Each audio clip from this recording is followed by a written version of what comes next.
Number 12, Luke Lenga. Number 13, Alexander Ballard. Number 16, Guthrie Morris.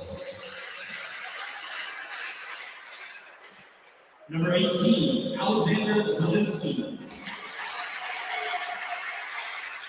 Number 21, Micah Benante. Number 22, Jack Lenga. Number 29, Noah Louie. Number 76, Raja Barar.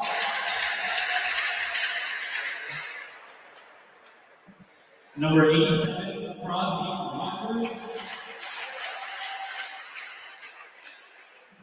Number 88, David Bushkin. Number 89, Mitchell Sweeney. And your goalies, number 1, Diesel Kebron. And number 95, Jasmine Singh.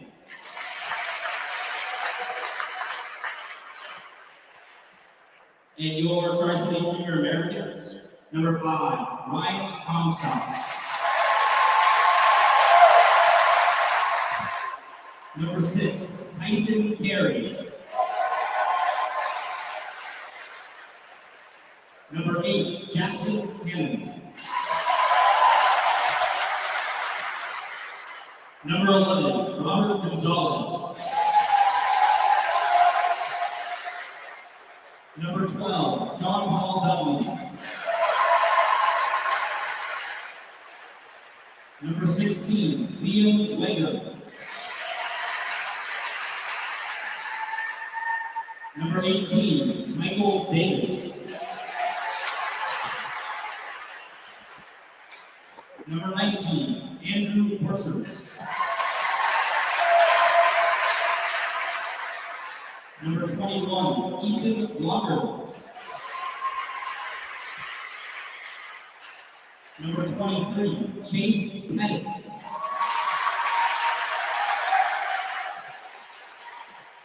Number 24, Owen Bergstrom.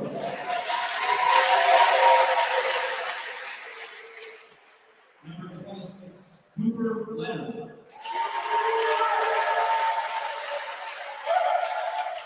Number 28, David Zinnick. Number 41, Jessica Boaz. I'm not going to do Number 88, Max Kelly. And your goalies, number 1, David Carlson. Number 32, Blake Willoughby. And 57, Aubrey Borchers.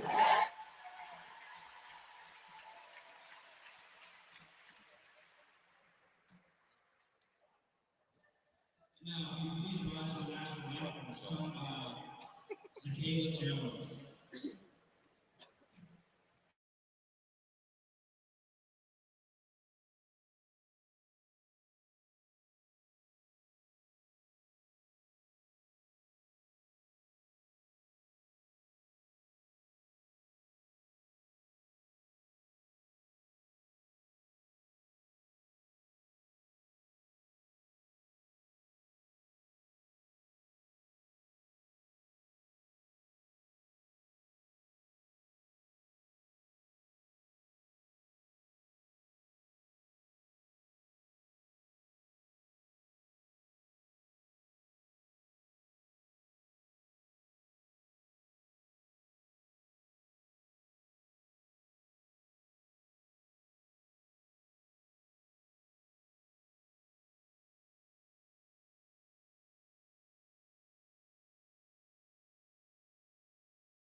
Friends and family, welcome to the Eastern Washington University Recreation Center for this U18 Tier Championship matchup for PNAHA between the Snow King Junior Thunderbirds and the Tri-Cities Junior Americans, a battle of two juniors from WHL teams here in Washington State. My name's Tyler Pisani, joined by Gary Allen. And Gary, you've been here all weekend. You've watched these two teams. Give us your expectations coming into this matchup today. Tri-Cities, the best way I can describe them, they're a well-oiled machine. They are totally outstanding, but I'm going to give the Snow Kings a lot of credit. They're a little short-handed. They were competitive yesterday, even though the score was 11-1. It was a competitive game, and they only lost 4-2 earlier in the morning. So, but Tri-Cities is going to be tough to stop. Their system, they just attack constantly. Seattle's got to get off to an early lead. Well, when you look at the stats for the tournament so far, I mean, you can really just see that Tri-City has kind of dominated in terms of score in this tournament. The top two scorers so far this weekend are both from Tri-City, although it is admittedly a smaller tournament pool this weekend, so less teams to pull from. It is, but this Tri-Cities team, I tip my cap to their coaches. They got them working on the system. They follow that system. Each player, they stay in that structure. They attack, and they're constantly moving. They're just really a joy to watch. But again, with the Snow Kings, they're awful talented too. And so it'll be interesting how they come out tonight. They had some rest. We'll see if they can give them a go. But it'd be really helpful if they get on the board first. Well, Tri-City back with it. Carey going to take it behind his own net. Tried to feed it up the wall to Borchers. Now down the ice is Borchers. Brought it to the goal mouth, but couldn't get that shot off. Going to kick it back up the wall to Gonzalez. Back to Borchers. Thinks about it. Tries to feed it out front. Knocks a Thunderbird off of his skates there, but still trying to get that shot on net. Borchers easy pass over to Wager, who loses his skate down in the Zamboni corner. No battle for the puck behind the net underneath the scoreboard here in Cheney. Pass put on net. Borchers with it again. This time it's up to the point to Gonzalez. And a big glove that time by Diesel Kieron. He got a 3.81 save for goals against for the season. He's been tremendous this week and the whole time. He's played every game that we've done here. But I got to give a shout out, Tyler, to everybody out there with you joining us. We brought the big guns out for the finals today, and it's good to see because actually you realize this is going to be our last broadcast for the season. But we decided, no, we're bringing out the best play-by-play person in college hockey.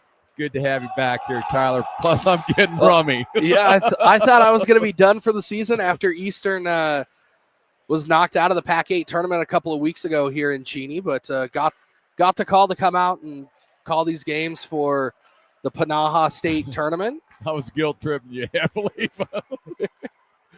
And a big opportunity out front by Seattle. It looked like that was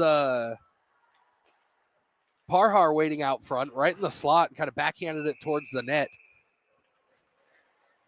And we'll have a stoppage here in the neutral zone. But it's always nice to help out with the youth players, especially at the tournament.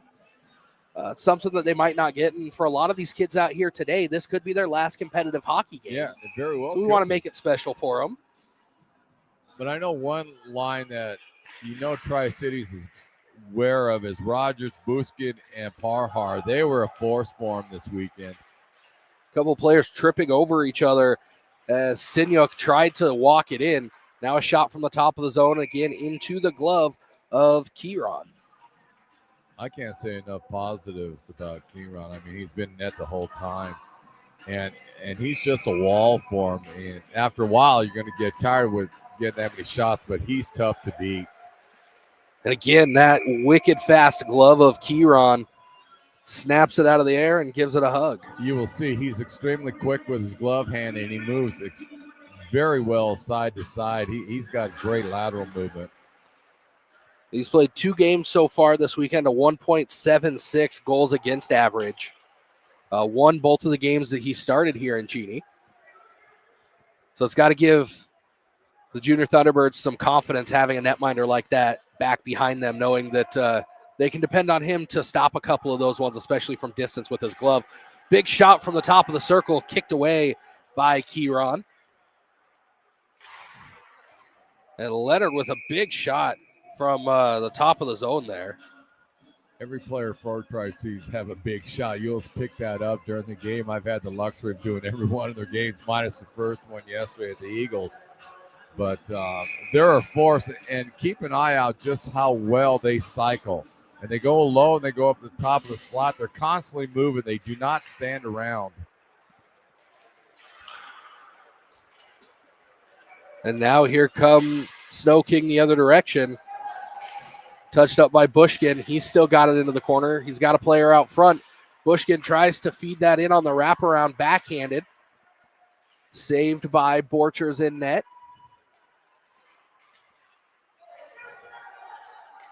And Snow King able to keep it in, at least for the moment, but now looking to head the other way are the Americans. Uyghur with it behind the net.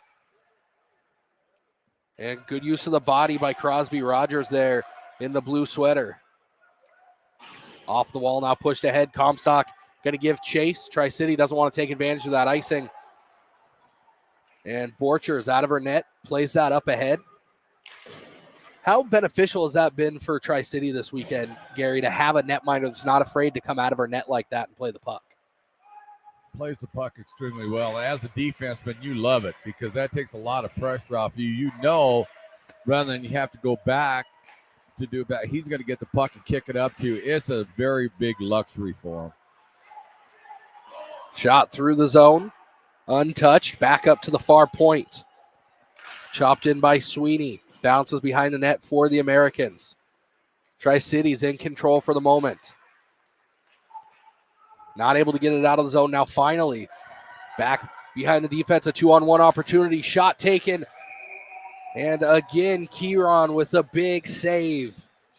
12:02 left to go in this opening period of the U18 Tier 2 Championship for PNAHA here in Cheney, Washington. It was interesting. I was watching Hammond coming down on that side. Davis was sneaking in, and he looked up, tried to get the pass over to him, but he was too far in. But that's exactly what I was talking about. Tri-Cities are constantly moving. This one a good dump down the ice. And the Junior Americans just going to let that one play and reset back down in the Snow Kings end of the ice.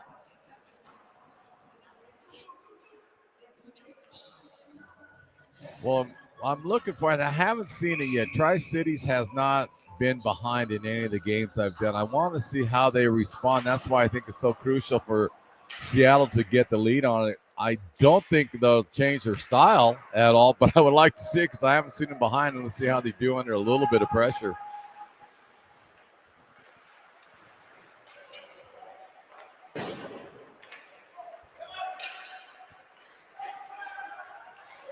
Gaining the zone on the far side, poked away down into the corner.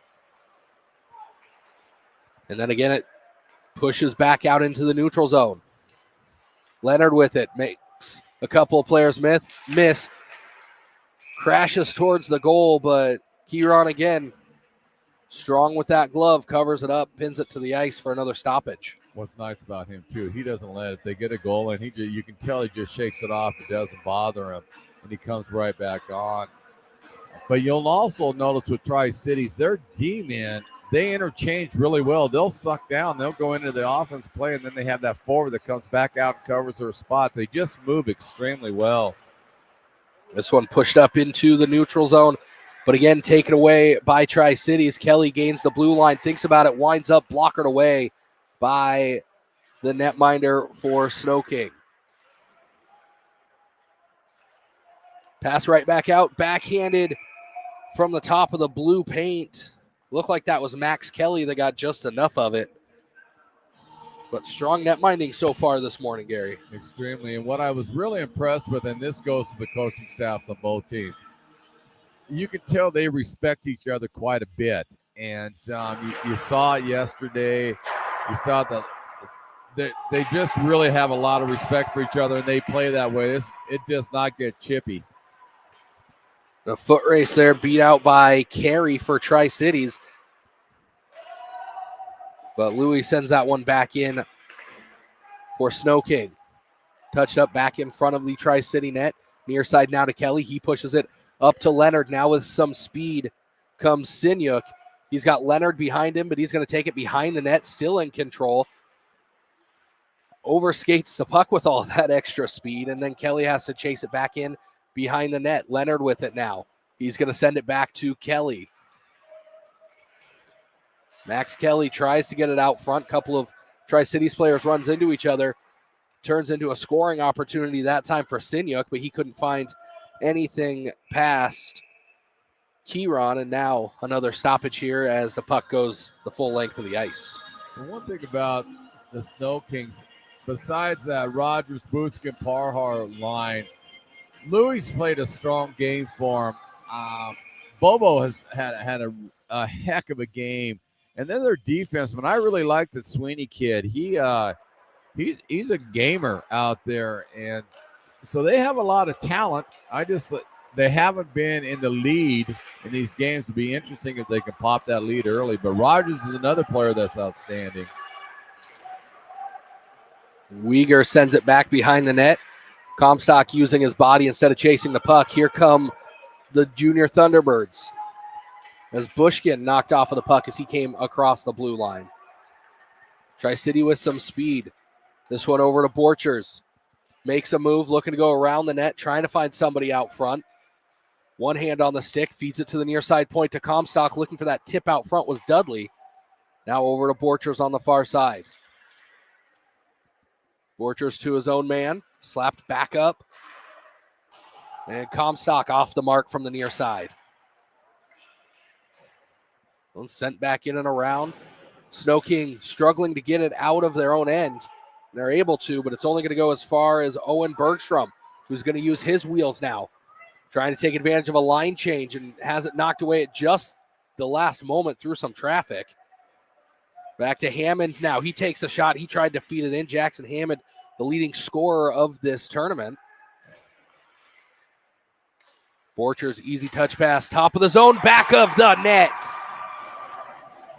Owen Bergstrom, the defenseman, opens up the scoring for Tri-City.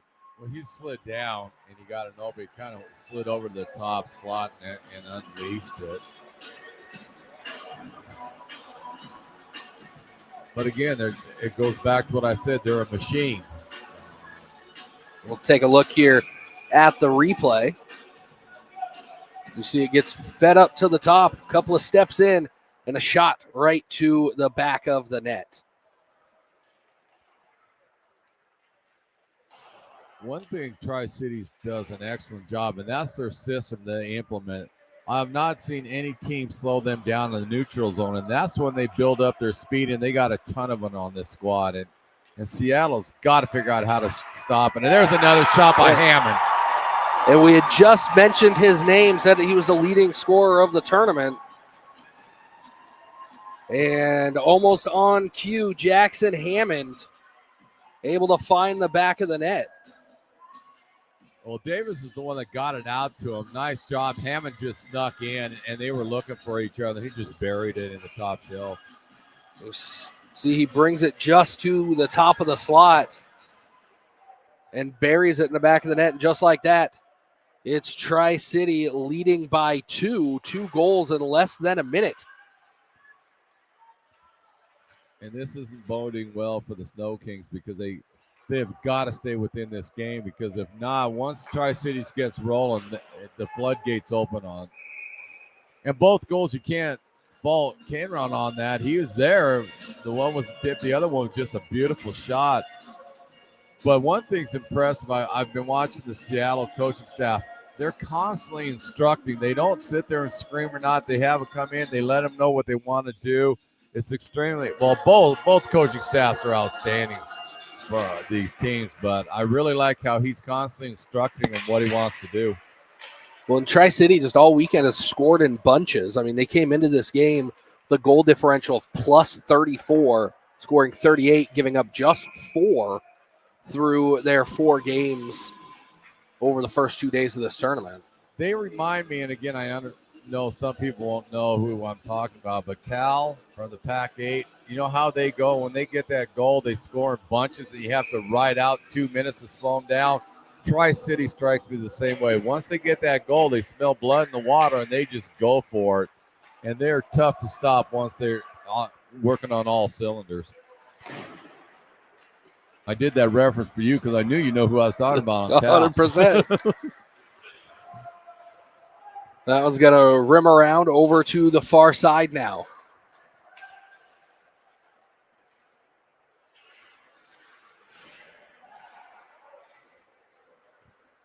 Bouncing puck back towards the Tri-City net. Into the neutral zone. Kelly picks it up with the blue line, cuts towards the middle, makes one man miss, tries to cut straight to the goal mouth. And you can see the frustration from Snow King now as they're using their body a little bit more. Well, they started to do that yesterday, but they're a little short on their bench, and so they were using up a lot of energy, and I think they changed that system. It'd be interesting if they would have had another 2-3 guys out there because I think they do like to hit. They just got to conserve their energy. It's still early on in this one. Just over 10 minutes gone in the U18 Tier 2 PNAHA Championship. Battle for the puck down low. Looking for it out front was Sinyuk. Making a couple of men miss. Shot taken that time by Borchers. And dumped in just past the center stripe. And now doing all the work himself. I believe that was Bobo. Bobo's a machine out there for the Snow King. He's a good hockey player. Bouncing puck and picked up by Uyghur.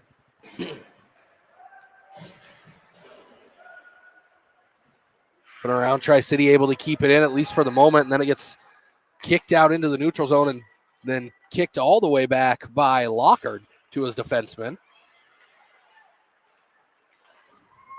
Mishandled puck in the center of the neutral zone, and a big hit on Bushkin as he was trying to bring it in across the line. Parhar for the Thunderbirds trying to battle, but now here comes Tri-Cities the other way on the stick of Bergstrom. He's already got one. He's looking to go goal mouth. Look to go top shelf, but off of the shoulder of Chiron. And we'll have a face-off here in the Junior Thunderbirds end of the ice. Well, you will see they have such good hand-eye coordination on that one. Bergstrom went in, did a quick toe drag on that, and that's how he got that shot up so much. He tried to get Kangaroo to commit, but it's just a talented team. And I know there's a lot of hockey left, but this next goal is extremely crucial for Seattle. They have got to get it. They got to answer on it because Tri-Cities just keeps building momentum. If they get a 3-0 lead, it's going to be a major uphill battle for the Snow Kings. But they've got enough talent, and they don't quit. You will notice that with this Seattle team, there is no quit in them. It doesn't matter if they're down 8, whatever. They keep fighting. It's been very impressive to watch them. And here comes Hammond again. He's looking to take it the length of the ice, tried to put it in that top corner, and just couldn't get it off cleanly. Out into neutral ice. Tied up from behind. And after battling through what was essentially the entirety of the Americans' defense, Bobo going to draw a penalty. I think Davis is going in for a hook. But that's what I like about the Snow Kings. That with that attitude, they don't quit. As long as they keep in the striking distance, they'll be a force in this game.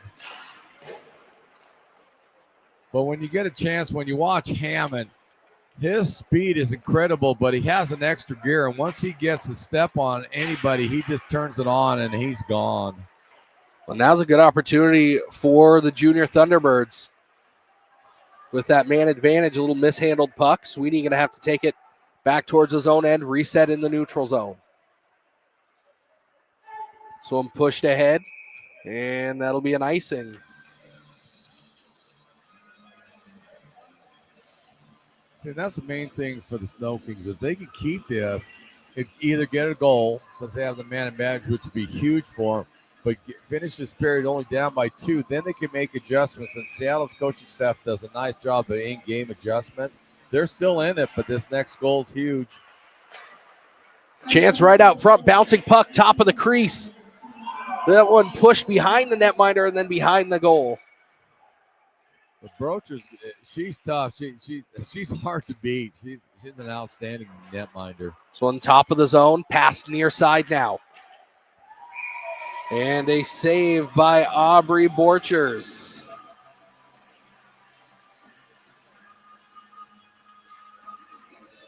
I saw her play the first game against Tacoma. She's stout. Well, she comes into this game playing 2 of the 4 games for Tri-City in this tournament, winning both of them, a .88 goals against average. Pretty outstanding for a state tier 2 tournament. I will stand by my stout statement. Yeah, absolutely. The number 1 tender of this tournament in terms of goals against average. Only gave up 2 goals in the 2 games. 48 seconds left on the power play for Snow King. Parhar back off to his captain. Up the left side, Parhar crashing into the center but can't get deep enough. Bouncing puck left of the netminder. Players all over each other behind the goal. The official standing right there. And now some more pushing and shoving after the play. The referee right there doesn't call anything. Sees it as clean. Back into the neutral zone now. Well, they're letting them play, and that's what I really liked about this officiating crew this weekend. They let the players play. And unless it's something really egregious, they're going to let them go ahead and play how they need to do it at their style. And so I appreciate that. Well, and even the hook penalty on Davis, I mean, they let him really go at it until it was very egregious. Yeah, if Davis would have just dropped, stopped tugging on it, they would have probably let that go. But he kept going on it, and sooner or later you had to call it.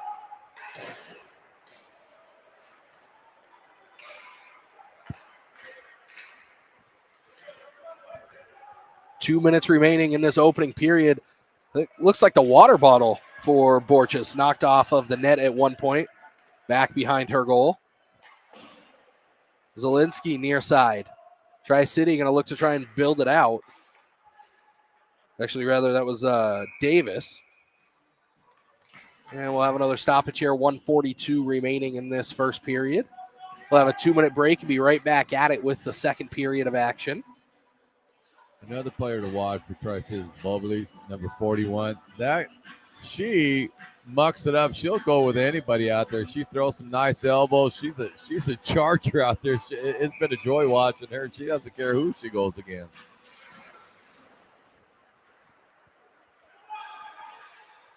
But, you think about it, what a luxury for Tri-Cities. The chance right out front.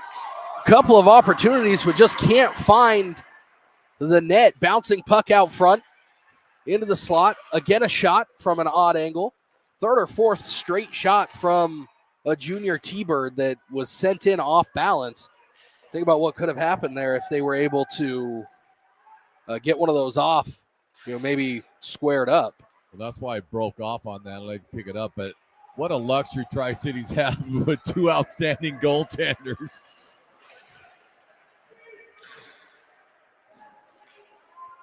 That's got to give your squad a lot of confidence. It doesn't matter who's in net. They both play extremely well. Now an opportunity from the slot. 3 blue uniforms, and finally able to get that shot off was Bushkin, but kicked away quickly by Borchers. And now a 1-on-2 situation. A little bit of help for Kelly. He's got somebody out front off of the iron, and now out front, unable to find it, was a Tri-City American. And with some speed, Bushkin. Bushkin for the Snow King on the left side. They're going to say he wasn't tripped up, but hit into the boards hard there as he and a American hit the wall together. And Sinyuk puts that on net. But again, It's Chiron able to cover that up, 13.6. Sinnick's another player that's real sneaky quick. And once he gets a stride on you, he angles himself extremely well. And he's hard to stop once he gets that half a stride ahead of you. Of course, you could go down the whole list of Tri-Cities, and it's like this team, it's well constructed.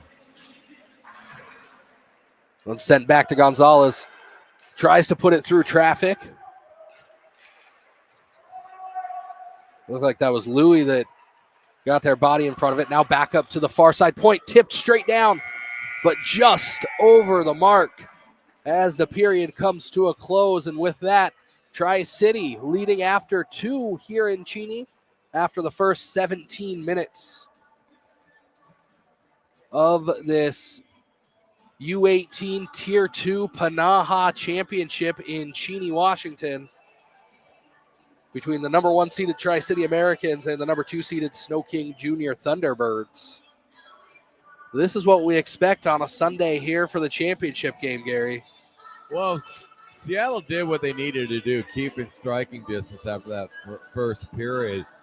But again, you can start picking up just to see how Tri-City's players follow the implementation of the system they have. It's an anticipatory cycle system. They attack the neutral zone so they can build up their speed to go in the offensive end.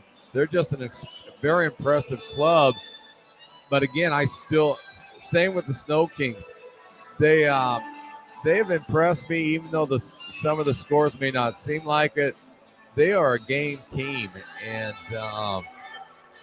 again, I'll go back to if they can get the next goal, it'll be interesting because that builds some life for them. But they're not going to go away, and Tri-Cities knows it. They of course I haven't seen them let off the gas yet, but they don't. But man, I tell you, the Snow Kings, they'll just keep fighting. It could be 20-0, and they're still going to fight you. Well, and those 2 goals really came, within 30, 45 seconds of each other. Just a quick, hiccup in the defense of Snow King so far.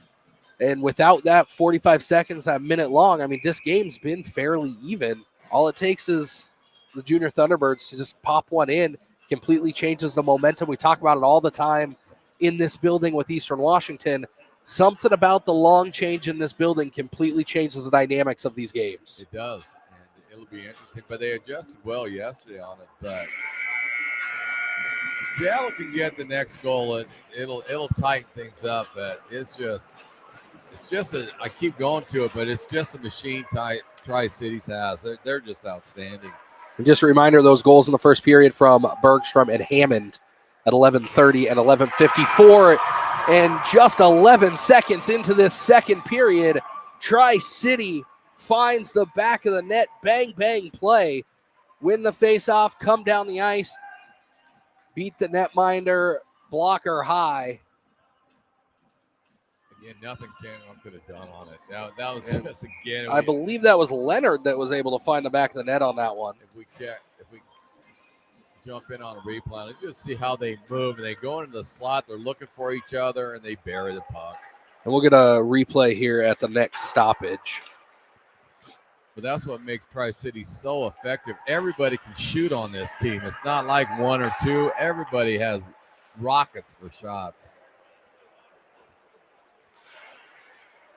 I mean, Cooper Leonard coming into this tournament, second place in points on the team with 22. The dangerous puck out front. Kieran unable to hold on to it, has to shadow that puck as it's just out of his reach. Now a battle in the corner. Players falling all over each other, pushing and shoving. One Snow King without their stick, and they're going to draw a penalty. Tri-City headed to the box. As Tri-City coming out on fire here, both with the speed and the aggressiveness. We'll see who it is that they call, but let's take a look back at that goal.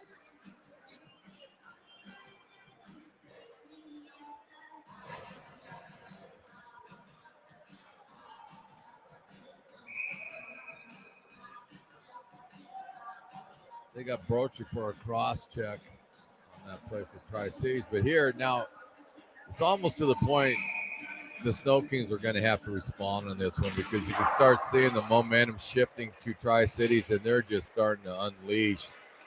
And once those floodgates open, it's hard to stop them. So Snow Kings got to get the puck in.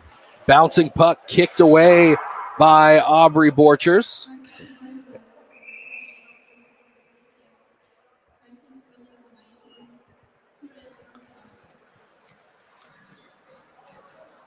Well, just a minute 18 gone of this second period. As a reminder, after this period, we will have an ice scrape, so we'll step away for that intermission. But still lots of hockey to be played before then. As Snow King looking to get on the board here, their best chance. Sweeney fires it, just saved by the toes of Borcher. Sweeney going to try it again, looking for that deflection out front. Up a little high and just off of the mark. And Jackson Hammond doing a good job of getting that just out past the blue line. Goes off across now to Parhar.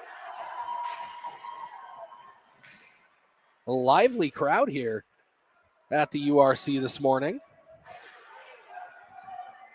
It's Bushkin across the blue line, winds up, big clapper. That one off of the mark.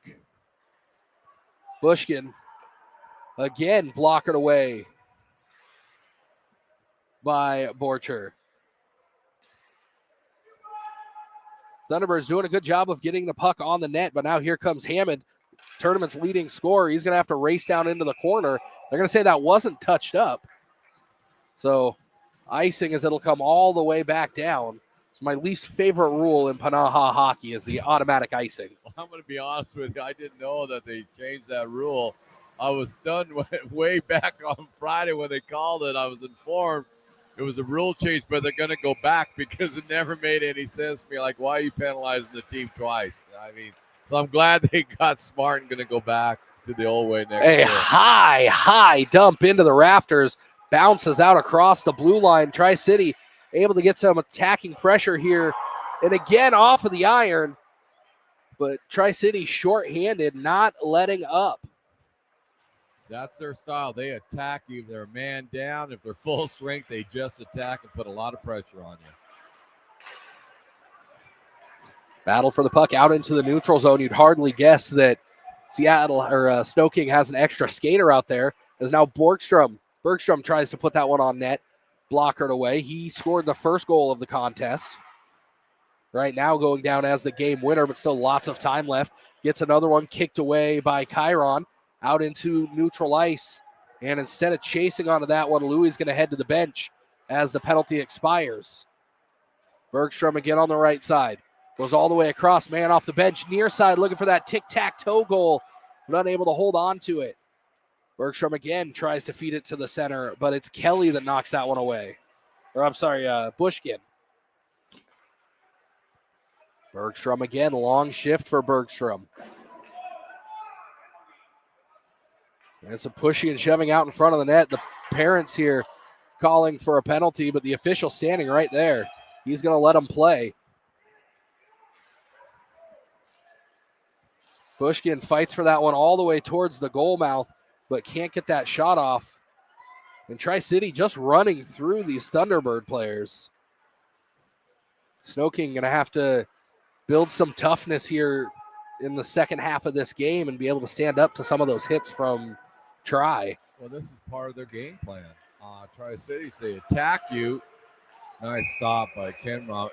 But in the attacking, they put a ton of pressure on you. Again, it's how their system works. They attack, put pressure, they look for that turnover on it, and then there's a player that's always in position.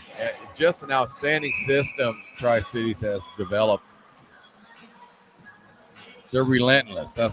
There is no quit in this team. One slapped up ahead and getting just enough of it was Pettit.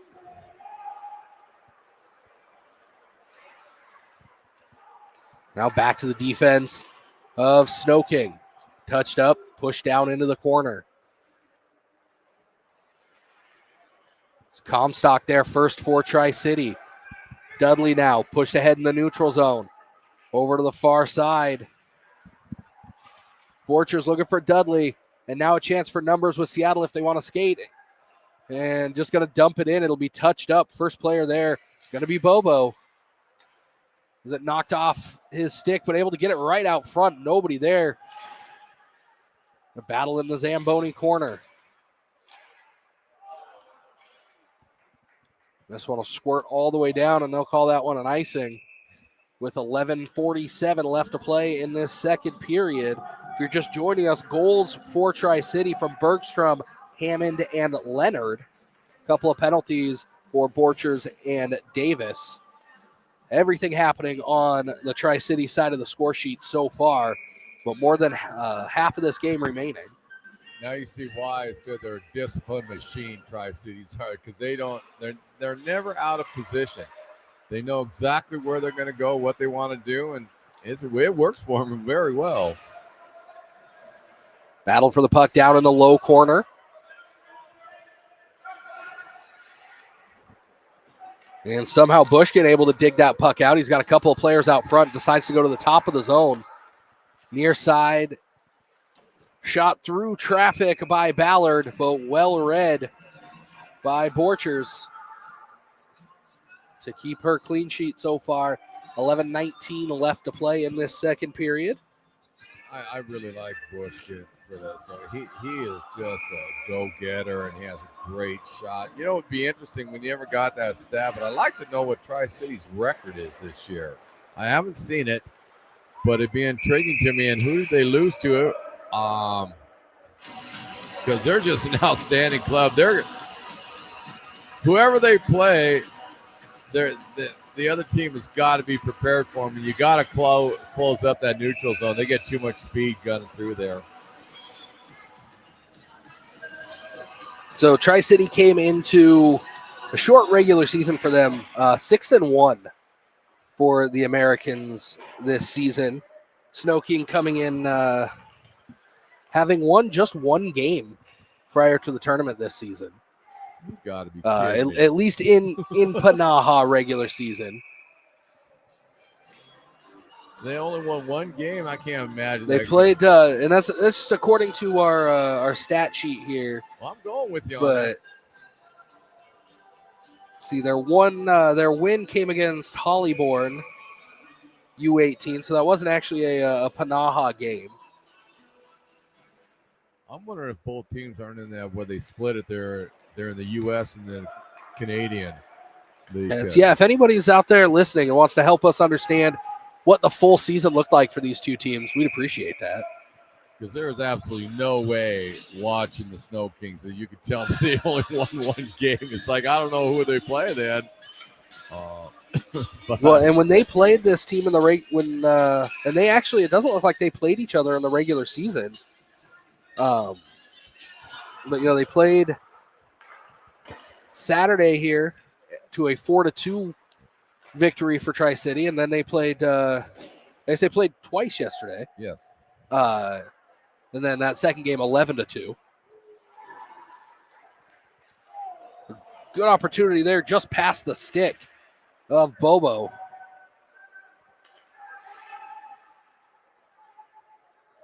High dump falls into the Tri-City end of the ice. Rocking around the boards.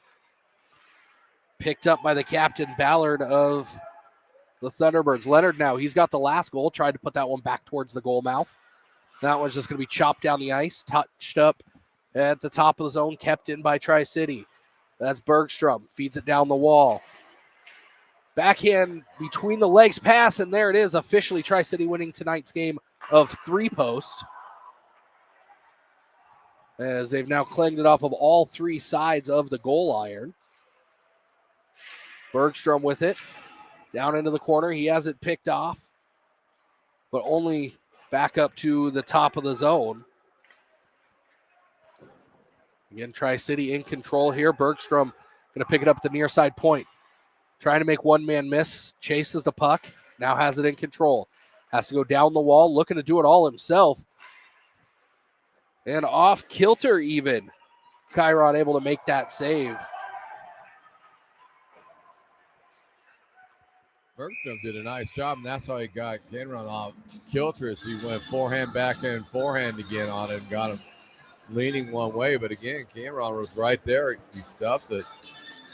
But I'm sitting there baffled still on those stats you just gave, because there's no way these teams could play so well with only 6 games this year. It's just not humanly possible.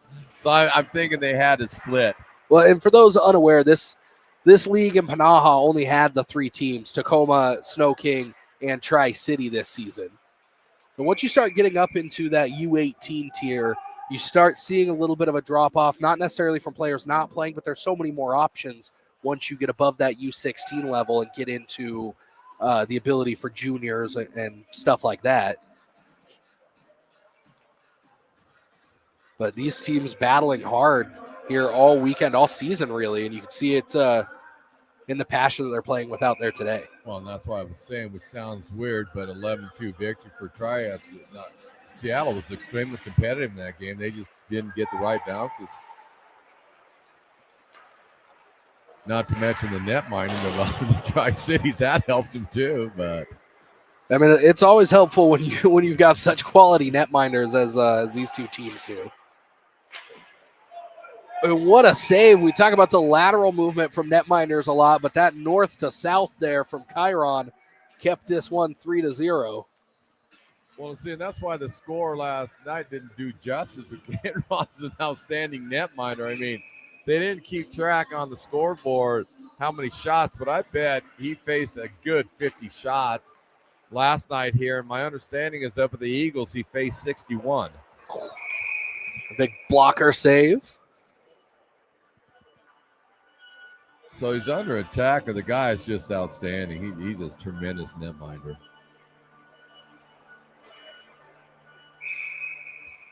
As a reminder, after this, the U16 Tier 2 championship game between the Spokane Junior Chiefs and the Seattle Junior Mets coming your way from Cheney. And now an opportunity here for Snow King. Have to move it out front. It was a smart move by Parhar, but just nobody there in the slot to help him out. I think he thought Rogers was joining him, and Rogers just jumped on the ice, so he wasn't there. But nice job by Parhar. He would have had a good pass if somebody was home. Ballard chops that one in. Now across the ice as Ballard takes a couple of hits from behind by Borchers. And you can see Kelly unhappy with what he saw. I'm sorry, that's Bushkin unhappy with what he saw from Borchers. Let him know that, but that's going to be the first time that a T-Bird makes it onto the score sheet today. With 7:54 left in this second period. It's going to be Bushkin, 2-minute timeout. Well, Bushkin took exception to that very end. They tried to push the puck in further, Tri-Cities did, and he didn't like that last swing on his netminder. So now Tri-City, their first chance on the power play. We'll get to see what it looks like for them with that open space out there. And a good cover up through traffic. Good setup by the Americans. Again, it's that cycle game they use, but nice job by Guthrie Morris on that. He's a stout defenseman for Seattle. I've watched him quite a bit. He caught my eye early in this tournament. He's an outstanding defenseman, and he actually is the one that knocked some of that puck down. Tri-City wins that faceoff and then picked off by Snow King. Little mishandled puck at the top of the zone. Bergstrom has it on the right side. He's going to chase it down. Looks to go goalward. Off over to the far side now. Couple of Americans waiting out front. Circling back is Hammond. Now Leonard with it. Up top to Borchers. And again swallowed up by the Snow King netminder. 1:21 left on this power play. I like how you worded it, Tyler. How Tri-City's going to look on the power play. They don't look any different than when they're shorthanded, do they? Again, it's that cycle, constant motion game they have. You can't tell the difference. But that's a good question you threw out there, like how are they going to do? But I've seen them a lot. I wasn't surprised. Bergstrom thinks about the shot, Bounces off of his own player out front in Sinyuk. And Tri-City very deliberate with the puck here on the power play. But if you watch them, they're always moving. They don't stand still. They're always moving. And chopped out all the way down the ice. 53 seconds left on the power play. And that makes it extremely tough. Pardon me on that one. But that makes it tough on the defensive team because with them constantly moving, it's hard to line up who am I going to get. Well, it's so much speed going the length of the ice. Hammond pushes it out front. Dudley slaps that one up and over the leg pads. Kenron actually made 2 saves on that one. He did. And Dudley's the one that took the shot on it, and Hammond just picked it up. But Kenron was over to his right, and the puck came out to his left, and there wasn't anything he could do. Well, you can watch the buildup here across the blue line. Hammond's going to take it in, and that bouncing puck just to the back door, and Dudley backhand over the leg pad cleans that one up. But if you look right there, that's what I was talking about, how much they move out there. The Snow Kings, D-man, there was 2 players. He had to make a choice on who he's going to take, and unfortunately, Hammond was left wide open. Well, and Chiron made that first save, just couldn't get his leg back over there to kick that puck away. Dudley waiting on the back door. That's a good setup by Tri-City there, knowing exactly what was going to happen when Hammond came in. But again, how they position themselves, there's a role for each player out there. There's a spot that they want you at, and that's how Hammond got that goal.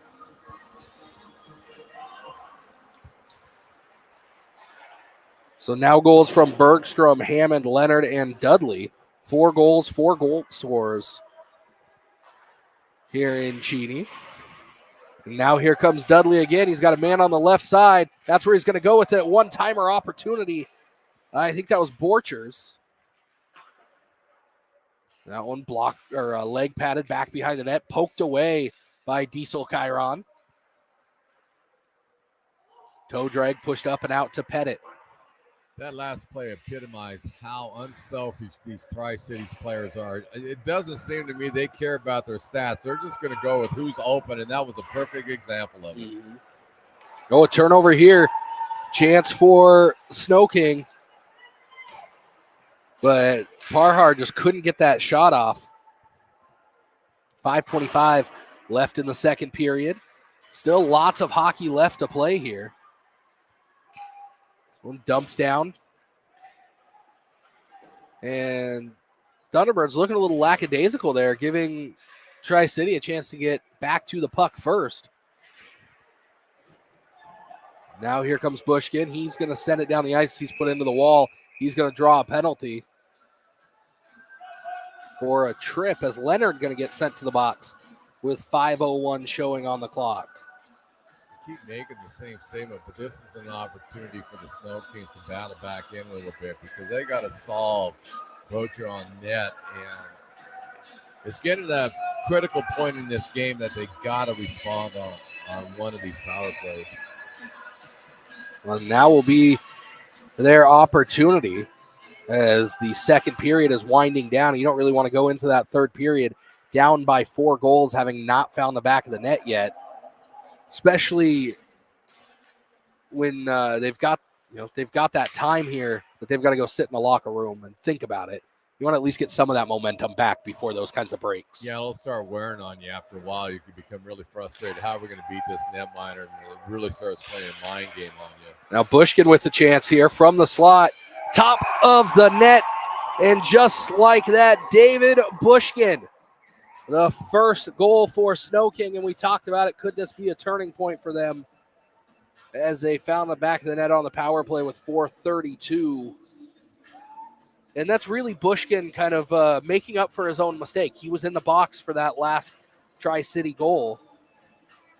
And I'll be frank, I'm not surprised he got a goal in here. That line of Luca Rogers and Parhar, sooner or later they're going to go on that board. And so, yeah, this might give them some extra life on that they were needing. And now they beat the netminer, so that could give them some confidence. And now here comes Pushkin again. Looks to go goalward. Has it taken off of his stick at the last second, looking for a player right out front. And it was Parhar that couldn't find the puck. Here comes Dudley now. He's got the latest goal for Tri-City. That one again off the top of the cage.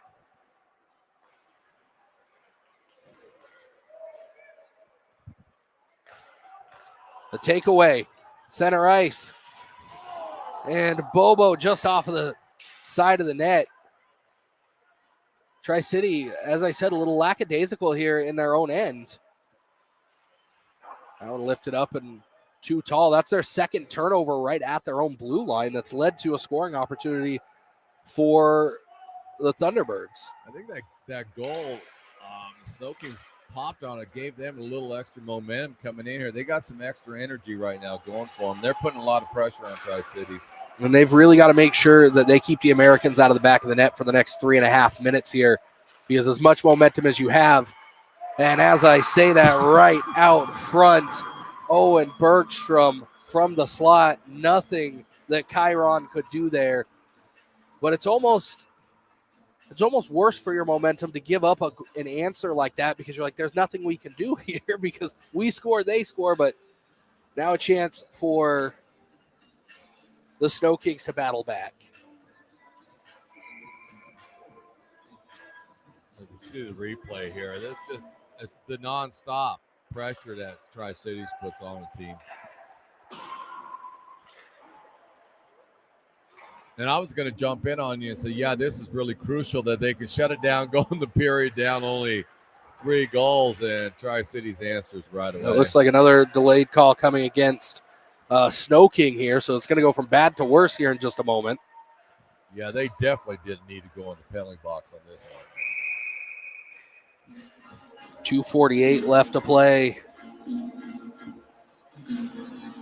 Louis going in the box. You could tell when they blew the whistle, he was just shaking his head. He knew that was a major mistake. And he's a good hockey player. Just one of those things that happen. So he'll take a 2-minute timeout for a trip with 2:48 left to play in this second period. Well, piggyback what you were saying, this is crucial. Seattle did not let this goal in right now. They're going to have to kill this penalty off. Well, and again, a 4-goal deficit when you've beat the netminder is a different feeling going into that break than 4-0, even if it did come the way that it came. Dangerous kicked puck out front. Chiron having to spread out all the way. Luckily, nobody in a white uniform there to make him pay for it. But this time, the rebound right to the stick of Cooper Leonard. Chandler on that first one did his splits, got that done, got back up. But again, that's that attacking style by Tri-Cities. They don't let up.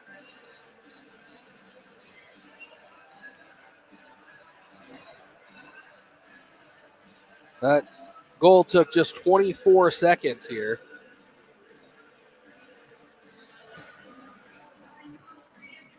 You can see right here how they set up behind the net. They're just relentless.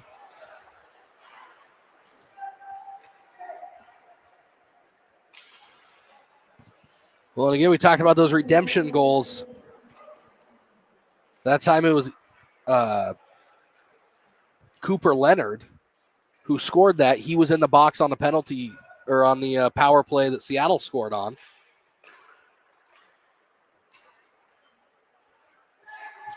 And now 6-1, less than 2 minutes to play here in the second period.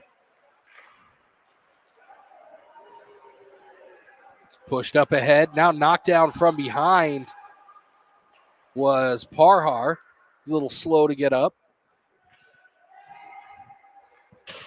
Morris having to battle down into the corner because, as you said, Tri-City not letting up even with less than 90 seconds to play in the second period, up by 5.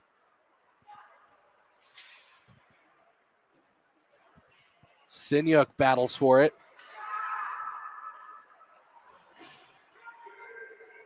The Snow King looking a little disheartened here. And an opportunity. Tri-Cities is going to get a penalty.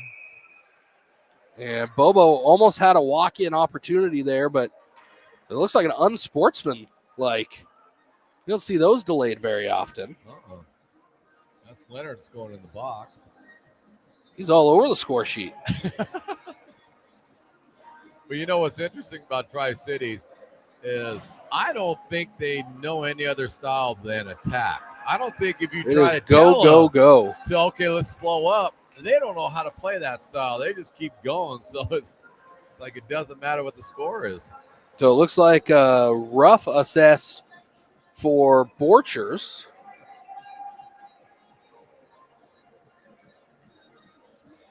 So a 2-minute unsportsmanlike for Leonard and a 2-minute unsportsmanlike for Borchers, or a 2-minute rough for Borchers.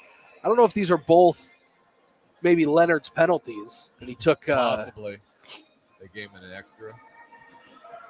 Oh, Is you're it- talking about an opportunity, Tyler. Here it is This for is it. Seattle.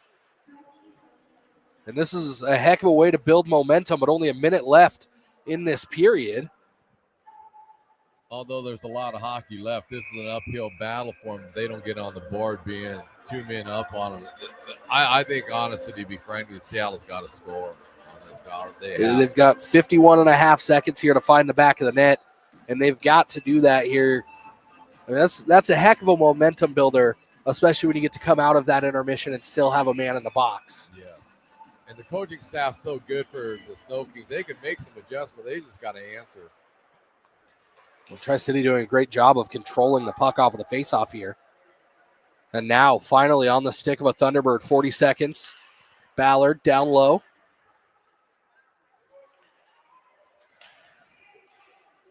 Back up top to Ballard. He's going to go to the far side.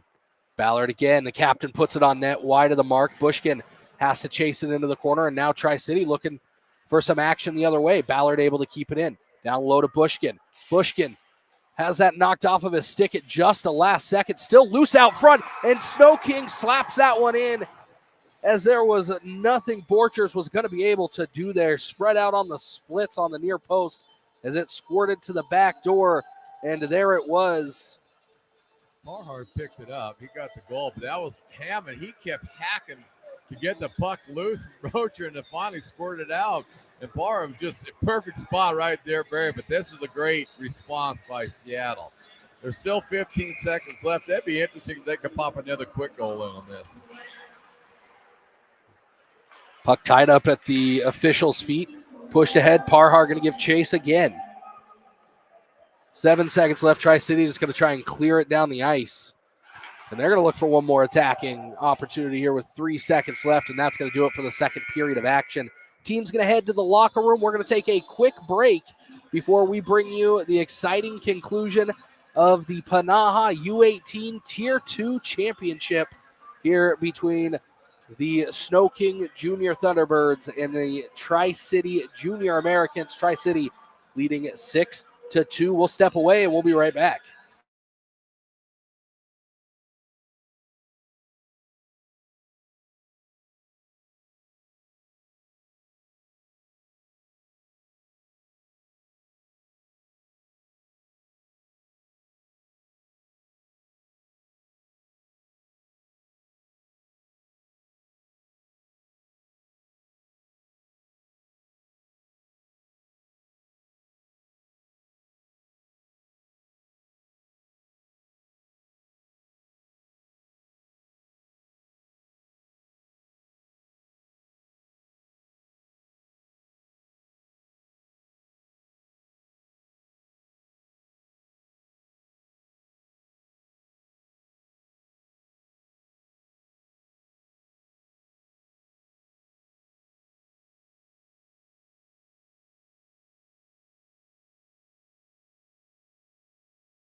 Friends and family, welcome back to the Eastern Washington University Recreation Center here in Cheney, Washington for the final period of the PNAHA U18 Tier 2 season, as it is the Tri-City Americans and the Snow King Junior Thunderbirds battling it out for the Tier 2 U18 championship here in PNAHA. Tri-Cities leads 6-2, but the Snow King Junior Thunderbirds with the latest goal on the power play at the end of that period, a 5-on-3.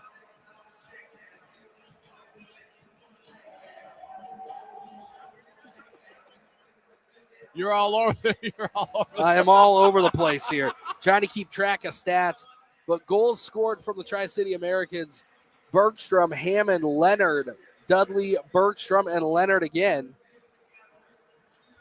And Tri-City going to spend the first 55 seconds of this period in the box as Borchers serves out the remainder of his sentence for roughing there at the end of that period.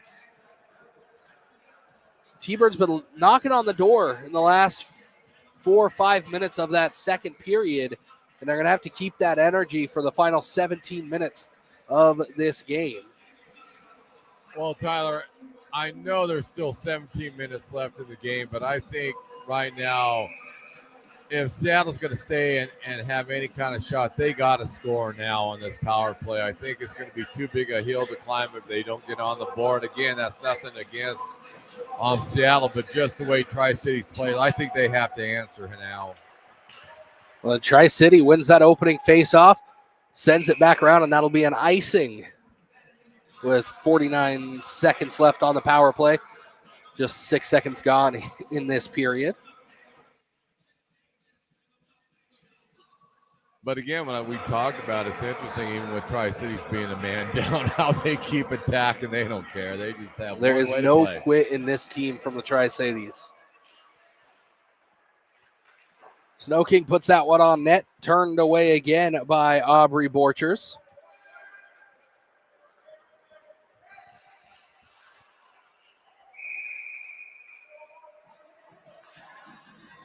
Well, at least one good thing when we're talking about their record, Tri-Cities, we talked to some of the people from Tri-Cities here in between periods. We found out who they play, which is another league. And so I think what you figured out, Tyler, you're good with math. I think it was like 44 and 15 the record this year. That made a lot more sense than 5-1. It did. It did.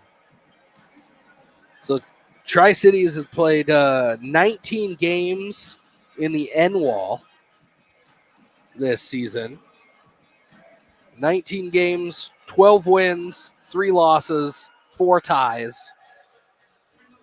For Snow King, they've played 21 games, 0 wins, 18 losses, 3 ties. That still has me baffled. There's no way, the way the Snow Kings play, that you can't tell me. There's got to be a misprint on that side because Seattle's just too talented to not get on. And Tri-City picking up another penalty here as it looks like Bergstrom going to head to the box. Talk about an opportunity. Another 5-on-3 opportunity, but here comes Hammond, the tournament's leading scorer. He's just going to hold on to that puck and kill off as much of the penalty as he can, as Tri-City down by 2 men on the ice right now, up by 4 on the scoreboard. Well, that just shows you how smart of a player. His IQ is incredible. He ate up 10 seconds by coming back out into his own zone. Bushkin, the follow-up opportunity by Parhard. That's how they scored their last goal. Looking to the back door.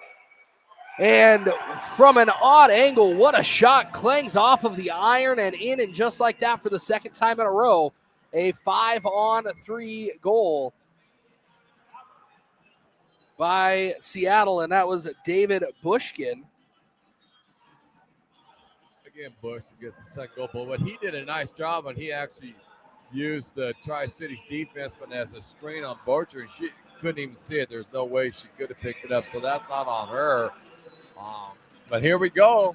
Here we go. Now we'll see how they can respond. So, and that one actually scored just 4 seconds after Borchers left the box. So that was a 5-on-4 power play. So that'll return Tri-Cities back to full strength. But still sitting in the box for Tri-City is Cooper Leonard, who took a 2 and a 10 for unsportsmanlike late in that second period. And actually, here comes Leonard. So I'm not sure who's sitting in the box over there, because the unsportsmanlike was assessed to Leonard in that second period. At least that's what we thought, but it looks like it might have been Borchers. Can't tell who it is that's in that box, but Borchers might have picked up that second 10. Now Kelly tried to put that one near post, wings it just past the red iron. Back into the neutral zone. But now you see what I was talking about at the start of the game, how Snow Kings don't quit. They constantly are fighting. They got to claw themselves back in. It's an impressive hockey team. Great save. Great glove hand by Kenron. Let's take a look back at that goal. As you can see, a battle for the puck. And there's that penalty expiring, getting it over to the far side, off of the iron, back of the net, cutting that lead to 6-3. So a 3-goal deficit here for Snow King to overcome with 14:42 left to play. Not an insurmountable odds by any means. That's why it was huge for them to get a goal on when they had the power play. That could give them some extra life on it. And again, with that no quit attitude that they have, that goal was very important for them. Back behind the Snow King net, kicked out near side. Now back across the ice. Bushkin. Blue line has it kicked away, pushed away. He's already got 2 tonight, both on the power play.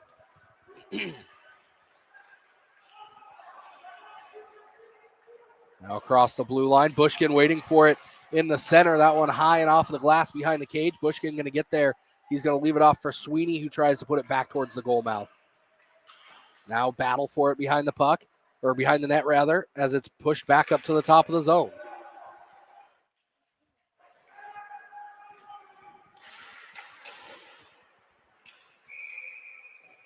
And that one taken by Borchers, so it's anybody's guess who's in the box over there. That's what I was just thinking. I was like, I have absolutely, now I don't have any clue on who's in the box. only 2 players that were there at the end of the second period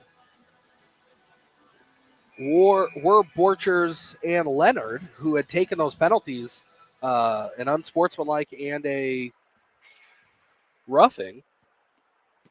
But we've seen both of them back out, so I don't know if there was another player that picked up a 10-minute during that whole exchange. I'm going to find out. We got a top-notch stat lady down there that does the EWU games. Allie, I'm going to ask her. Deflected puck covered up by Diesel Chiron.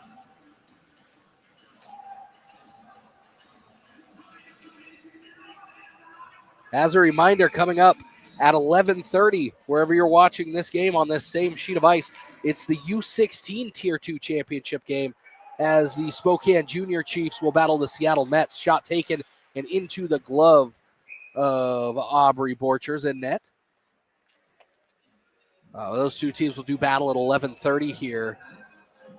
And then the U14 Tier 2 tournament wraps up across town at Eagles Ice Arena as the Spokane Junior Chiefs will take on Snow King in that battle at Eagles Ice Arena. That one should be available on Live Barn at noon Pacific time.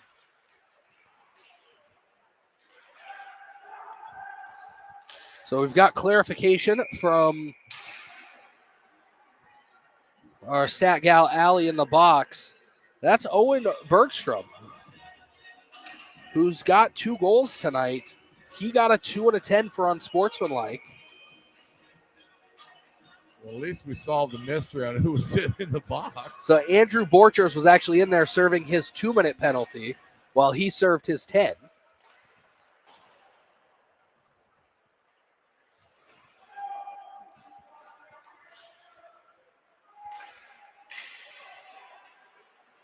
Snow King with it. Shot taken, odd angle again, but it looks like that was Parhar that was just kind of manhandled coming through the zone.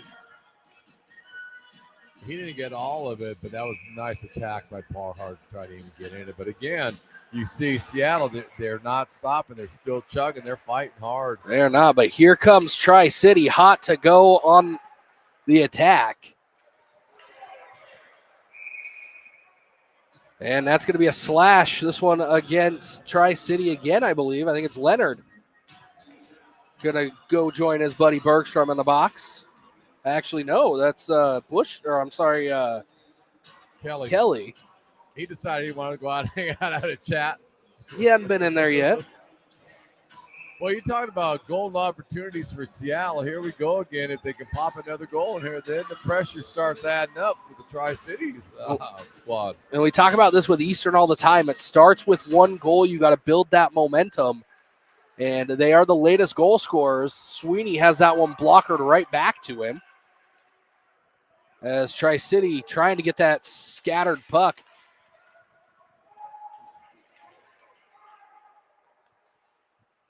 Now Leonard going to give chase. We talked about it, no quit on this Tri-City team. That heavy forecheck pressure. They're not afraid to send a player deep. They trust their defense and their netminder.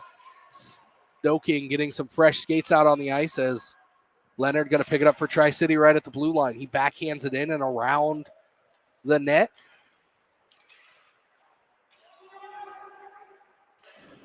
This one pushed ahead. Now a chance for Snow King if they want to skate. That one's going to be sent down the ice, and they're going to say icing as it wasn't touched up. So 11:36 to play. We'll head back down in front of Diesel Chiron. 1:08 left on the power play for the Junior Thunderbirds, searching for that fourth goal, which would pull them within 2. I can't say enough positives on the no-quit attitude Seattle has. It's just stood out. They very impressive how they play. Good stick work by Borchers there for Tri-City. That 100% hustle to get back by the Americans. Hammond tries to send it up. Gets up to the far point, now fed down the low wall.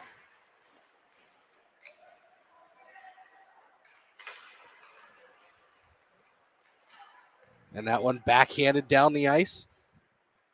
And icing, 33 seconds left on the power play. 11:01 left in this championship final. Banner presentation and medal presentation to follow directly after the conclusion of this game. So again, be sure to stick around for that.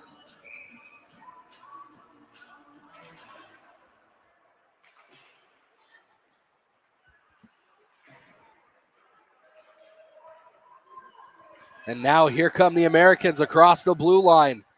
Thinks about the pass, tried to get it across, but good defense with the stick by Sweeney.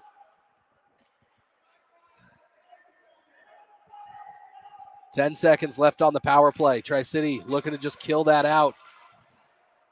As Borcher is going to carry it up the far side and instead dumps it in. So 1 second left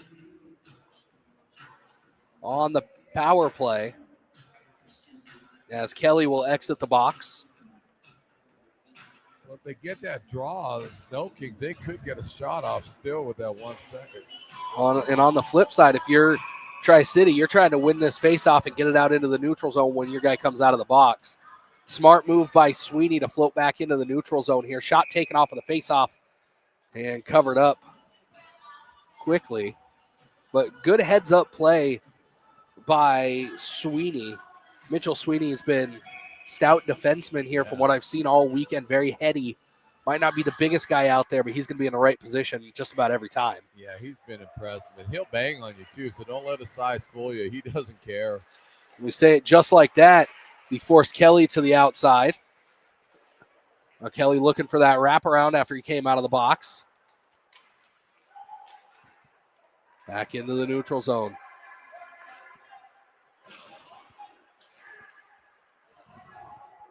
Again, sent down the ice, 9:59. Tri-City content with just clearing this puck, killing out the clock 4, 5, 6 seconds at a time.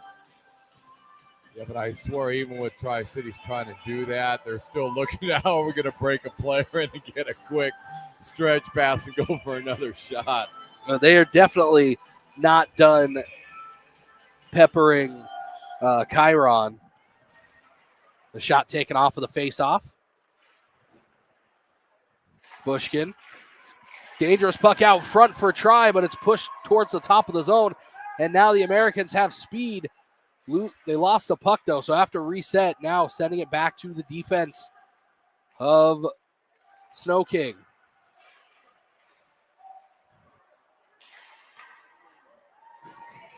A good move by Alex Ballard as he brought it into the zone, saw his own player skated in front of him and just left the puck there as he skated away and brought the defenseman with him.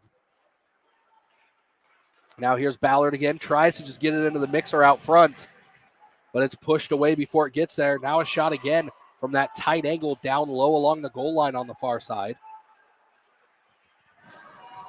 And Parhar has it knocked all the way back. Seattle's doing a great job of putting a lot of pressure on Tri-Cities right now.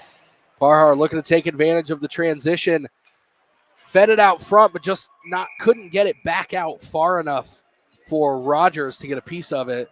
And wisely, Borchers covers that one up. I'll tell you one thing, though, Tyler, right now. I can't express in words how impressed I am with both these teams.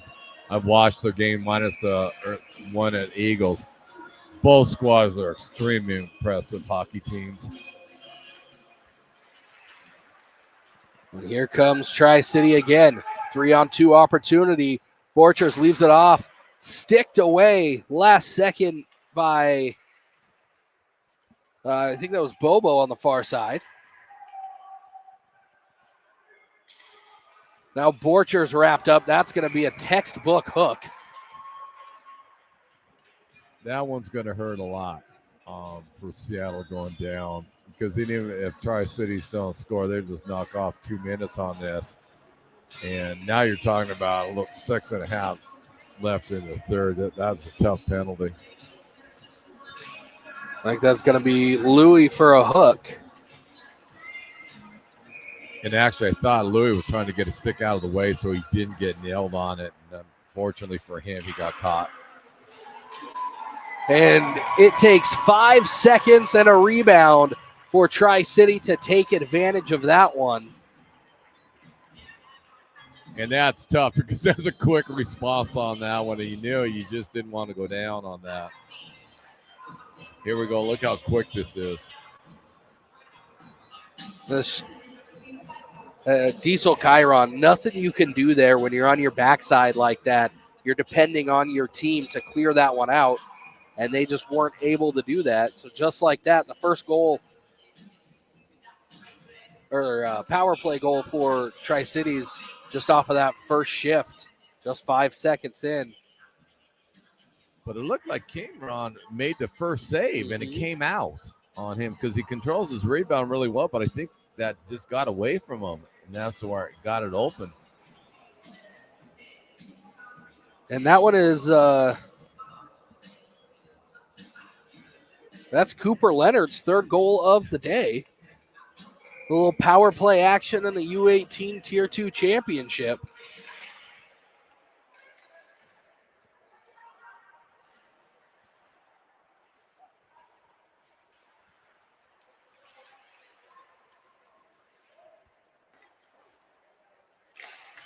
He scored the third, sixth, and seventh goals.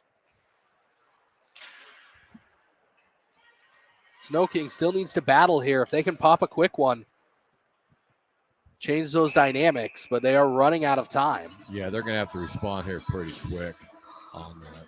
But again, it's going to be tough because you can tell right now, again, Tri-Cities plays that way. They're staying on the attack. It doesn't matter to them.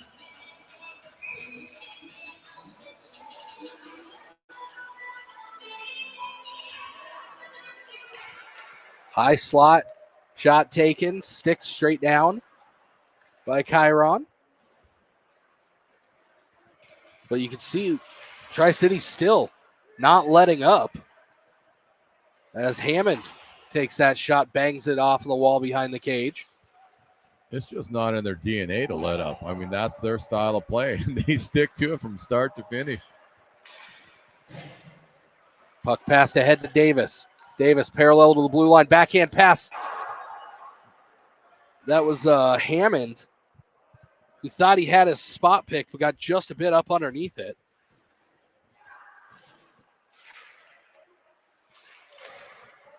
Hammond tried to pass it out across. And now Parhar all the way across to Bushkin. Bushkin has two. That one high and off the mark. Another off angle or a off kilter shot by Snow King. Not able to get it out as Borchers brings it around. Hammond waiting for it, looking for the pass, able to keep it in just barely. Now Uyghur with it. Back to Hammond. Or rather, that's Carey. Borcher sends it in and around. And now Sweeney stops, turns. Not enough of it. Back to Borchers. He's looking for somebody out front. He's going to get it to Carey, who knocks it down. Tyson Carey, a couple of opportunities on this shift. And that'll be a clearance. 6:11 left to play here. There's a deliberation in how Tri-Cities plays, like we mentioned it earlier. But if you look at that, they're always trying to set each other up, and they know exactly, okay, if the guy goes here, I'm going to go in this spot, and it worked. Carey that time had a nice shot, but he pinched in because he knew he was going to get the puck.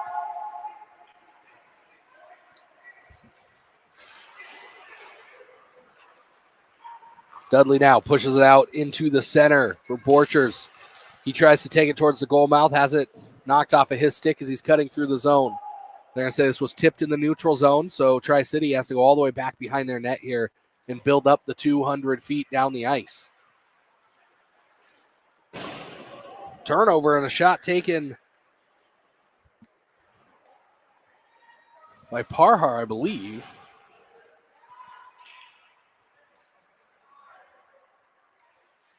So that might have been Bobo that got that shot off. I think it was Bobo that did a spinorama on that and got a nice shot off. And now here comes Leonard. Swallowed up by Chiron. Last second stick there by Leonard.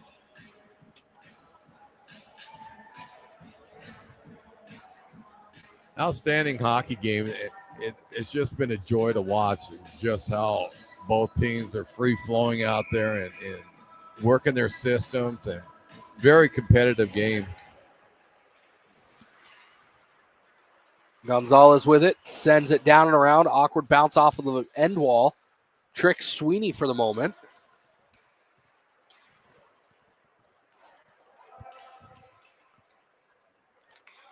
Tri-City back to their defenseman.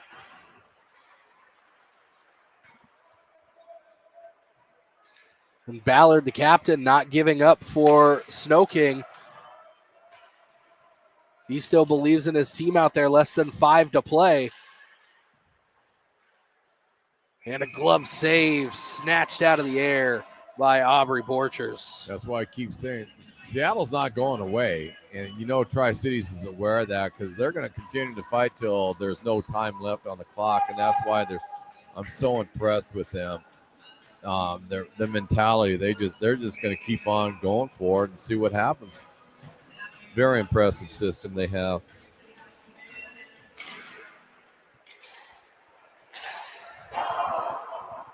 The crowd here is still trying to cheer on the Junior Thunderbirds. And another big save swallowed up by Chiron. 4:24 left to play. Well, that's why I was mentioning earlier at the start. I mean, I know that there's been some goals put on the Snow Kings, but Chiron is just out in net. I mean, forget about how many goals are going. I mean, he's just a wall for Seattle. when we talk about it, I mean, some of those goals, there's just nothing that he could have done about them. Absolutely nothing. Good shot placement by Tri-City in this one. Good job cleaning up those pucks right out front. I think that one again off of the iron after the save by Chiron. Yeah, I think it kicked off his catcher hand and it hit the post. But again, his quick reflexes got it out there, and that was a tough shot.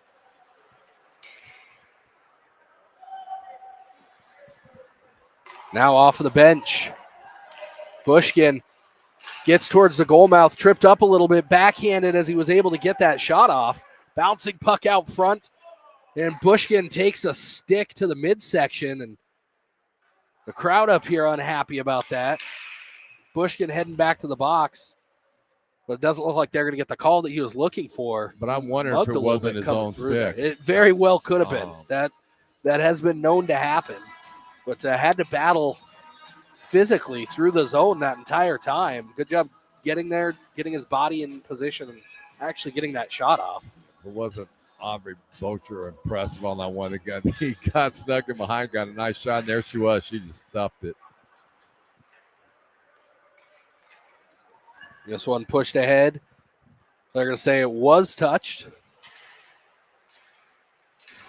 There's a couple of players down behind the net. Puck comes back up out into the neutral zone.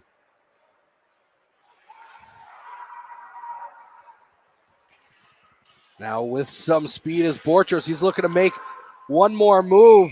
Gets that shot off. Maybe had to chase it a little bit too far onto his backhand. But impressive nonetheless with that stick work through the neutral or through the attacking zone. That was a sweet move he did. And you're right. He pushed the puck a little too far for him. That was a nice move. But see, as you can see, we talked about how Seattle doesn't quit, but look at Tri-Cities. They're still attacking. It's like they're oblivious to the score right now. I mean, that's what you want out of your teams, especially at this level. They're not worried about what's on the scoreboard when they're out there, regardless of what that score is. They can be up by 5. Other team can be up by 5. Still putting 100% effort in on every shift. Parhar, almost blown up in the neutral zone, makes a good move. And then is taken down out front. And Bushkin almost in a little bit too deep there. Couldn't get his stick on the puck at his feet. Obviously, you can't kick it in from there, so he's just trying to use his body and knock that net off just a little bit. Yeah, unfortunately for him, he got himself too tight and he handcuffed himself on that. And a broken stick as the officials bring that back to the Tri-City bench. Tough point in the game and in the season to lose a twig here with less than 2:30 left in the U18 Tier 2 tournament. As a reminder, if you are a Snow King fan, the U14 Tier 2 championship game will be Snow King against Spokane at Eagles Ice Arena across town at noon. But coming up at 11:30 here on this YouTube and Facebook channel, it'll be the Spokane Junior Chiefs taking on the Seattle Junior Mets. Coming your way at 11:30 in the U16 Tier 2 championship. But even though this tournament, this game didn't go the way Snow King wanted, credit to these players for the effort that they've put in. Here's another opportunity. Stick straight down. They're not going away even with 90 seconds left in this game. But credit to this team for this season and honestly for what they've done in this game. It's been impressive. Yeah, they've been very talented. They got the netminder out for Seattle right now. But, yeah, I'm with you. They've just been an impressive team. They just no quit in them. And I will say a 4-goal deficit to pull your netminder, I think really shows that the coaching staff isn't over this either. Oh, yeah, totally. I mean, granted, losing by 4, losing by 5 in a championship game is not going to make a difference, but showing your team that you're still out there trying to win is a good message from the coaching staff. Well, I think they lead by example. To be honest with you, they're letting them know, yeah, we're going to keep fighting. And that trickles to the players so they keep doing it. And, I mean, I think it's safe to say right now, Tri-Cities is going to the Nationals in New York, and they're going to be a tough out. Whoever they play, if they continue like they did now, they're going to be tough. Now looking to set it the length of the ice. Are they able to do it just off of the mark? And that'll be an icing. As that one just a couple of inches away, and really you could say that pretty much all day for this Tri-City team. If this goal was a couple inches bigger, they'd have had 3-4 more. Yeah. But I'm glad you picked it up too, just how much of a fight the Snow Kings have. They've done that every game I've watched them in this term. They just do not let up.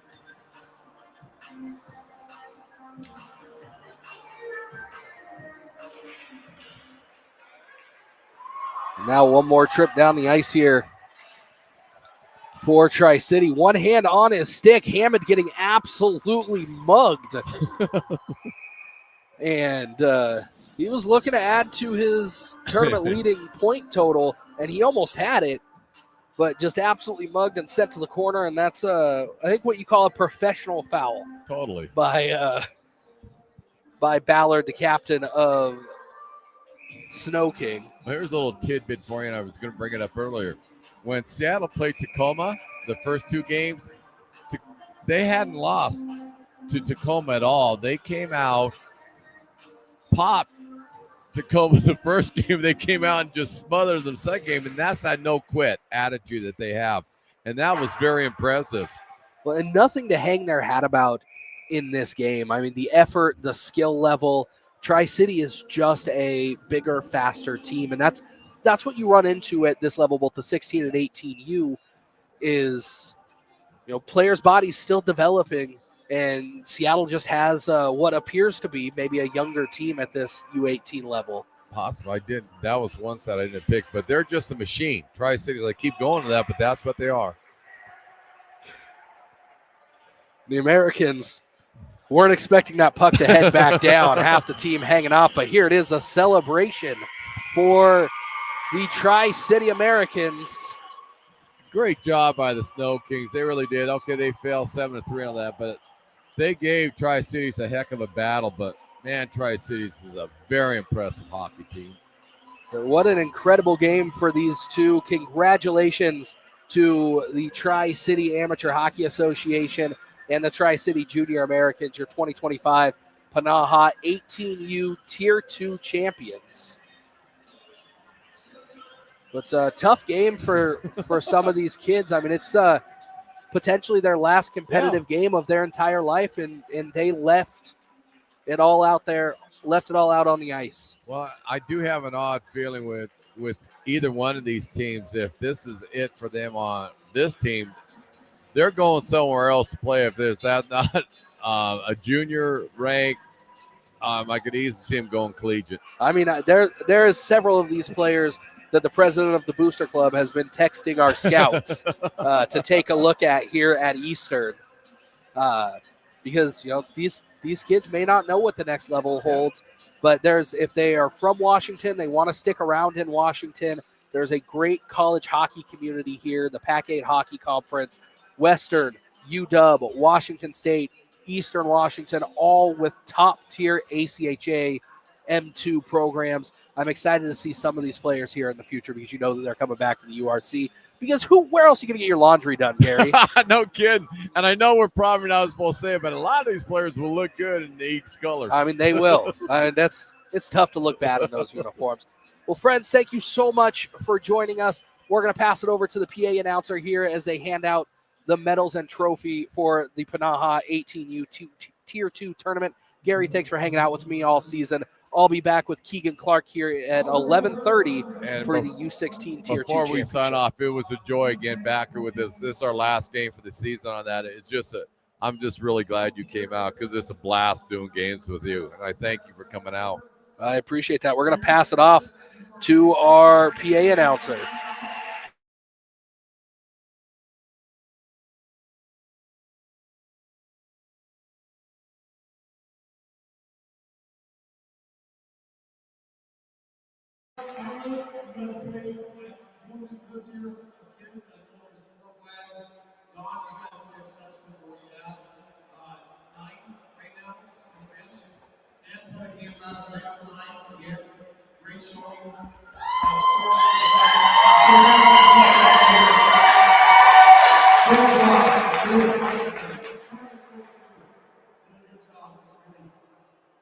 Finalists, Stoney County 18U.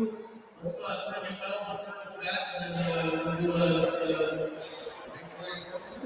finals. Luke Wallace.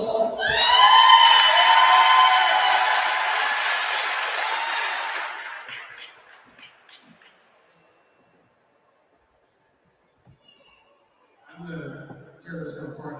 I had a coach here help me with it. Zach, Boya, Liza.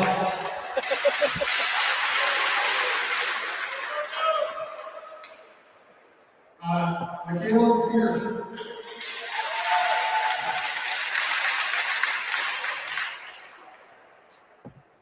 Luke Langdale.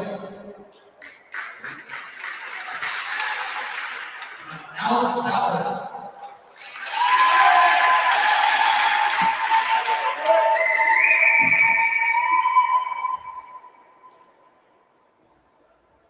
Guthrie Morris.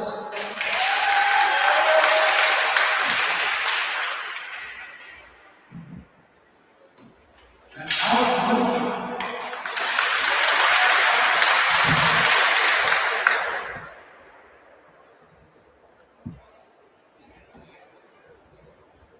Micah Adams.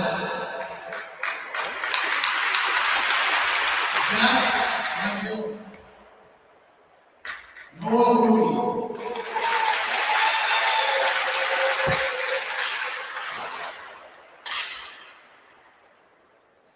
Rajan Pahar.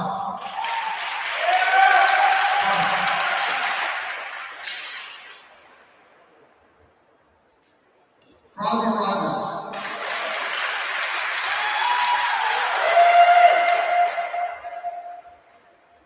David Bushman.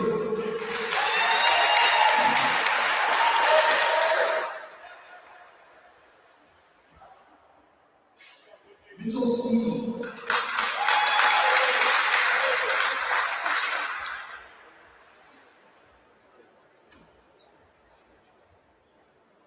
Diesel Petro.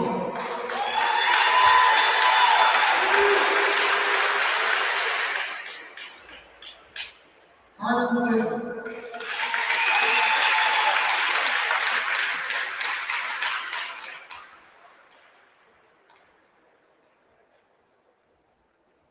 And now for the champion wrestling junior tournaments.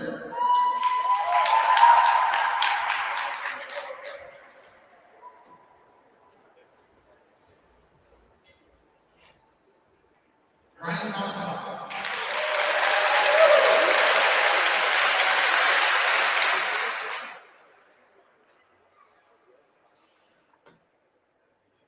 Tyson Terry.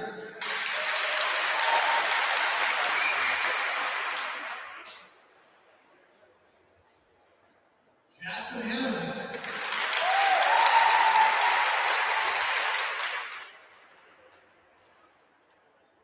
Robert Gonzalez.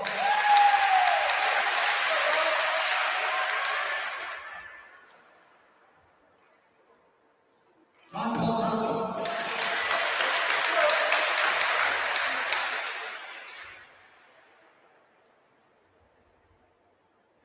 Liam Weir.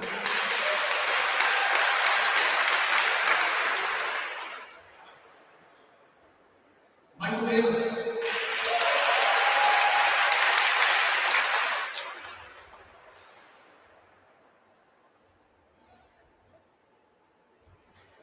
Andrew Borchers.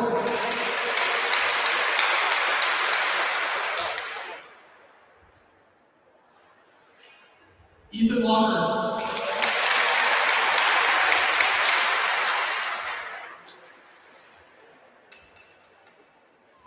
Chase Pettit.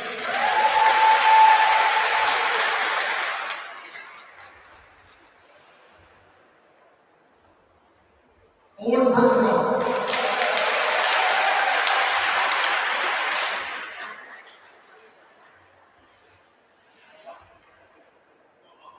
Cooper Leonard.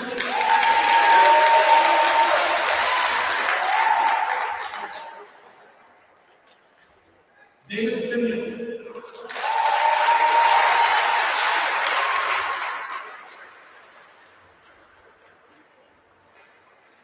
Let's go for Willis.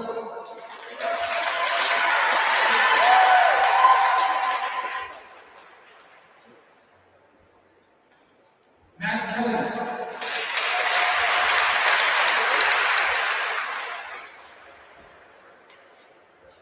Blake Willoughby.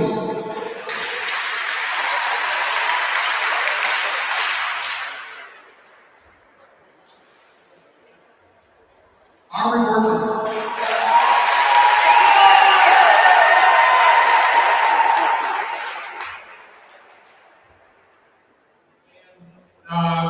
Let's go down to the picture on the finalists. We have the black.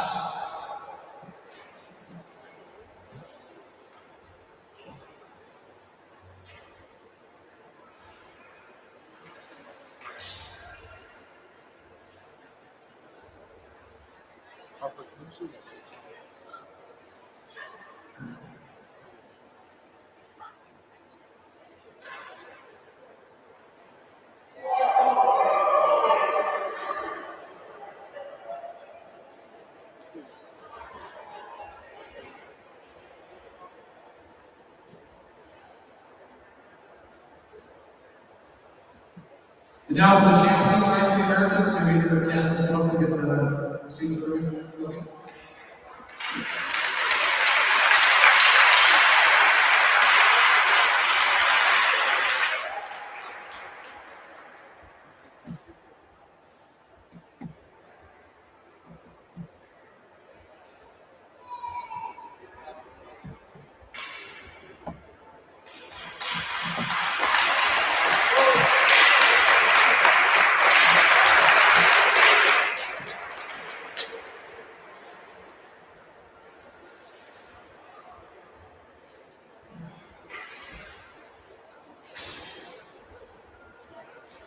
And again, captains, come on up, Eric again.